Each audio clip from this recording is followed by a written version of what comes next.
Bonjour à tous, c'est Réré pour WeAreFPV. Aujourd'hui, je vais vous présenter un petit tuto pour passer votre Taranis en version 2.2 de OpenTX.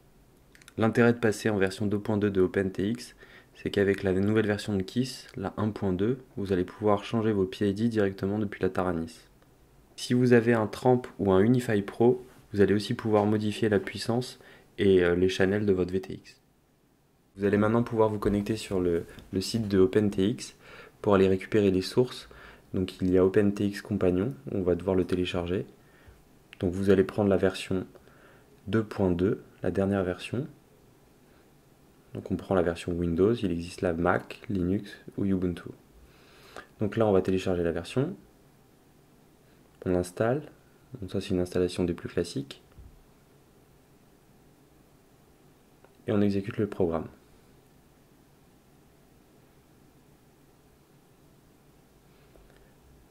Donc là il met un petit message d'erreur mais c'est rien de grave.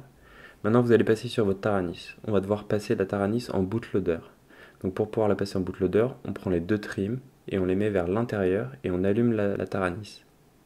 Et là la Taranis nous dit bien qu'elle est en bootloader et elle est prête à être branchée en USB.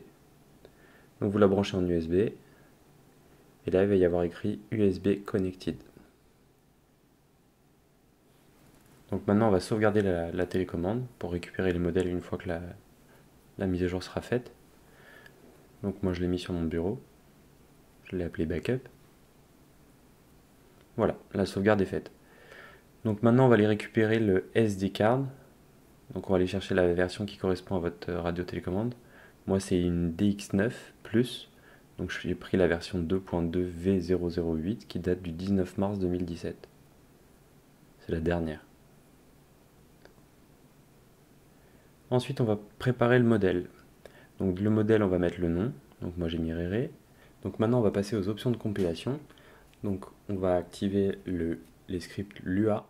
Ensuite on va passer au ppmus. Donc le ppmus ça permet d'afficher le signal ppm en microsecondes au lieu de pourcentage. Donc ça va être plus facile à faire correspondre avec l'AFC. Ensuite on va activer le nogvar. Donc ça supprime les variables globales qui sont jamais utilisées sur les Taranis. Ensuite moi j'ai activé le SQT5 font. Ça permet d'avoir une plus grosse police. Je préfère en termes de lisibilité. Et ensuite j'ai activé le NoLI, ça supprime l'écran de conf des hélicoptères. Là vous allez pouvoir choisir l'écran d'accueil. Donc moi j'ai mis le logo de notre team et vous allez pouvoir voir ce que ça donne au démarrage de votre Taranis. Donc maintenant vous allez aller dans l'onglet réglages de l'application et vous allez cocher toutes les cases dans les fichiers à conserver et vous cliquez sur OK. Maintenant vous allez cliquer sur télécharger, on va télécharger le firmware. Donc on va utiliser la dernière version. Donc au niveau des voix on se met sur FR. Donc là on va télécharger.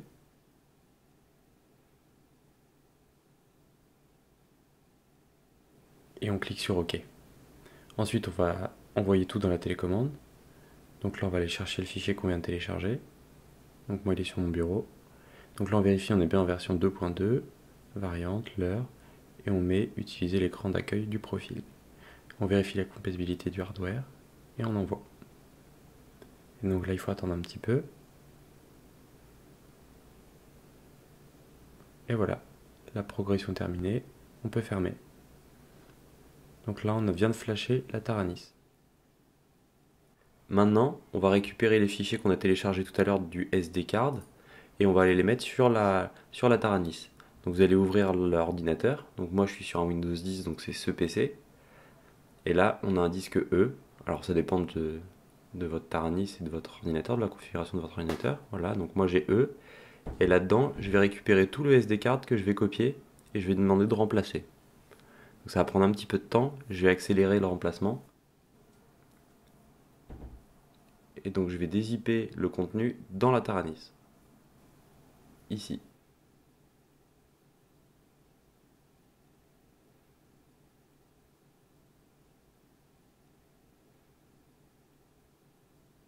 Et je vais dire remplacer.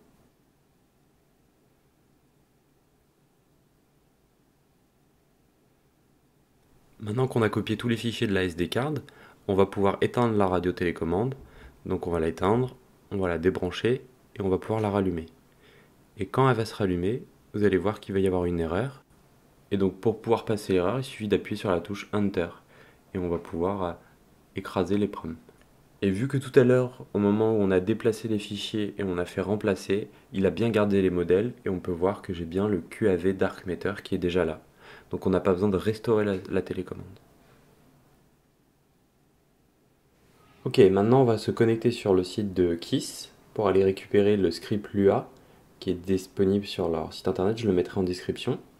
Donc là on peut voir que je télécharge le script et on va prendre le Kiss FC pour la DX9. C'est pas le Kiss X9. Donc on remet la télécommande en bootloader. Donc comme d'habitude on met les trims et on peut la brancher en USB.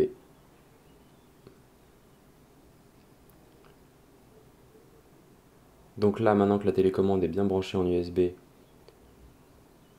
on va pouvoir copier le script dessus.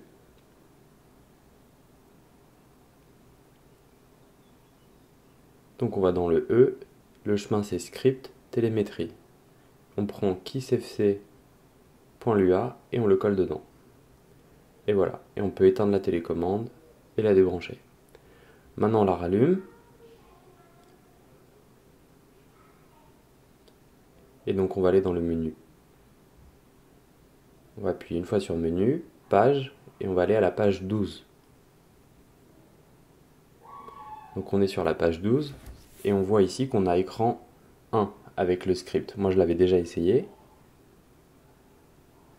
Donc on va se déplacer, hop, et il suffit juste de choisir script, et script Kiss FC. Et voilà. Maintenant si on reste son doigt appuyé sur le menu page, hop, le drone est déjà allumé et on voit qu'il récupère bien les PID. On peut se déplacer dans le menu, on a 5 pages, donc là il y a les rates, là il y a les filtres de la Kiss, on peut aller les déplacer, et ensuite on a le VBAT, qui moi est à 14-16. Et ensuite on a le VTX, où on peut choisir la puissance et la bande.